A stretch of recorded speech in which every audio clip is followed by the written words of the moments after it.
Oh, howdy all, grab yourself a beer, it's time for some Path of Exile discussion. So today I put out a video on my thoughts on the 3.17 Atlas and what I'm planning to start as my Atlas plan. And it's interesting looking at other Atlas plans that come out from people that you respect. The content creator Grimro put out a video that was very, very different to mine, and I'm highly recommend having a look at it because we come to almost completely opposite ideas as to where you should go with the Atlas.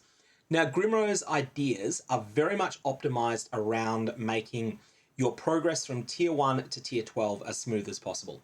And if that's your goal, then you should disregard my Atlas suggestions and you should follow Grimro's. My plans are more like, okay, I'm willing to muddle through tiers 1 to 12. I'm willing to take a little bit longer in them, maybe have a couple of hurdles where I need to trade for a specific map. But in exchange for that, when I do reach tier 12, 13, 14, 15, 16, which I'm confident I'll be able to do with that setup, then I'm going to have an Atlas that's already set up for me. So ultimately, you could go either way. But I do think it's worth having some sort of backup plan in case map sustain is harder than I'm expecting it to be. And for that reason, this is my backup plan. I'm not necessarily committing to taking all of these points, but I'll take some of them if it turns out that I'm having a lot of trouble with sourcing enough maps to complete my mapping progress. So this would be the early section of the Atlas that I'd be taking.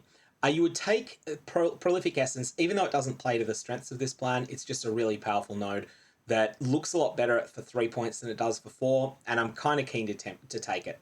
I will be pathing up here through Perpetual Search. Perpetual Search is really good, even though it doesn't do much for us in our immediate plans. Elva does provide some options for map sustain and also is something that just, it's useful to have a big bank of Elva missions saved up, so Perpetual Search is useful. Then we'll be pushing up to Shaping the Mountains, which is the first of 4 of these shaping nodes that are really strong.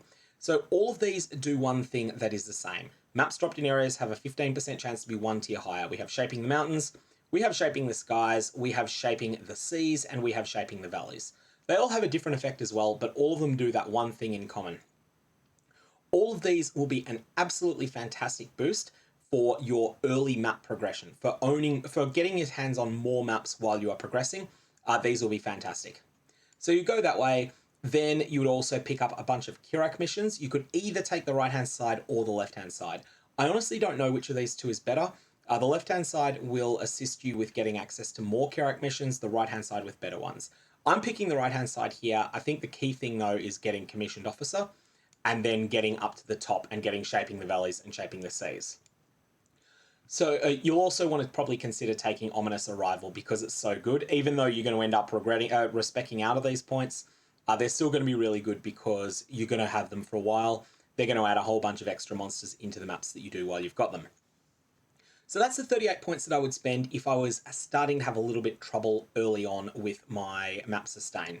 The other thing that you could do that is a slight variation on this, if you were to go with my Endgame Atlas plan, which is basically to exit out this way and then work up to the top as quickly as possible. If you were to go that way, then what you could do is cut everything here, progress this way. So you'll come through this way as normal, as per my plan. I do think we were going to take these, but we'll take these later. And then at this point, you could jump up to Shaping the Mountains for 5 points. And maybe that's enough to solve all of your map sustain issues. If it's not, maybe you could take Expert Reconnaissance as well. And at this point, you're only locking yourself into requiring 12 respecs. And that's a manageable amount. 11, sorry. 11 points that you need to respec. So that's going to cost you 22 Regret Orbs in order to be able to respec all of those points. And that's something that will give you a sizable boost in terms of your Atlas progression. That's just a couple of ideas there. But otherwise, I'm going to leave it there. May your Val Orbs have interesting results. Definitely do check out other people's opinions, though, not just mine on the Atlas. Definitely check out Grimro's, and there will be a lot of others as well. And they're all worth looking at because sometimes the best Atlas for you is not the same as the best Atlas for me. And sometimes the best Atlas for me is not the thing I first think of. It's the thing that I think of, then modify because I see great ideas from other people. And so I'm definitely having a look into that. Already people have pointed out to me that my original Atlas plans probably should not have both the Searing Exarch section and the Eater of Worlds section. Should only select one of them. and then unspec it and respec into the other one every time that I want to swap over my focus. So that's the sort of thing that will come up. The more discussion that happens about Atlas setup, the more that we'll be able to work out the best ideas. And so definitely point out any suggestions you've got as to how you would do this better, because either I might agree with you, I might even disagree with you, but you might influence someone in the chat comments and point them in a direction that's right for them. Thanks for your time. Have fun.